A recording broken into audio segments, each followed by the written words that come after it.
everyone, it's week 6 of my video diary, and I'm here with Mr. H in the beautiful Suffolk autumn sunshine and just going over my week. And it's been a time of inner reflection. I had a meeting on Thursday with some incredible, inspiring people from all over the world.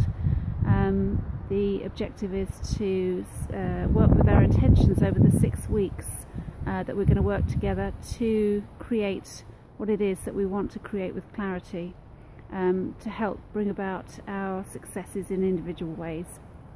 And for me, it is to get the clarity I need to connect with the right people at the right time, who are going to bring about this magical experience of this film to screen. So I guess it was not surprising that I suddenly had this inner voice calling to me and telling me that I wouldn't succeed. It started up as a low sort of hum, and it continued until eventually I had to sit up and take notice. And I realised it was one of my voices from the past. It wasn't my inner voice, it was a voice attached to an old program of mine, trying to stop my process. And at the time you become very fearful of it, and I know you can all relate to this, because when we hear those voices that try and stop us, try and sabotage our success, it's very hard not to listen to it.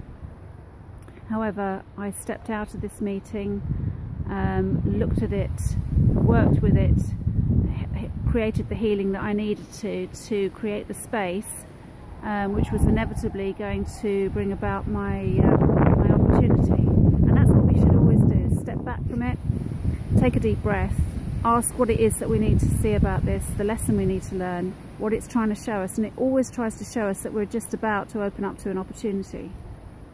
Incredibly, the following day, and I do always ask for a sign of clarity to show that I've actually succeeded, the very next day I had a meeting with somebody who happens to be who works in films and is a producer himself. The connection was so incredible. For 2.5 hours conversing with him, it was almost as if the whole story had been created with him in it.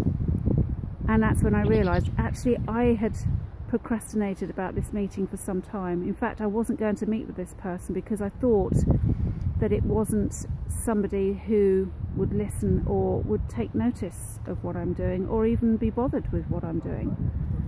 So I needed to move that out of my way and to honour my process. And today I am very grateful that I did. So I think the message that this week is clearly telling me, and to pass on to all of you, is when you hear the inner bully that's calling you to stop your process and try and sabotage, take a deep breath, listen to what it's telling you, learn the lesson that it's teaching you, and dig deep and listen to your inner voice to ask, well, what is it I need to know from this right now? What is it trying to show me? And there's always something it's trying to show us. So we go on to another week, we open up to a new experience, and I look forward to sharing something with you next week. Take care, bye bye.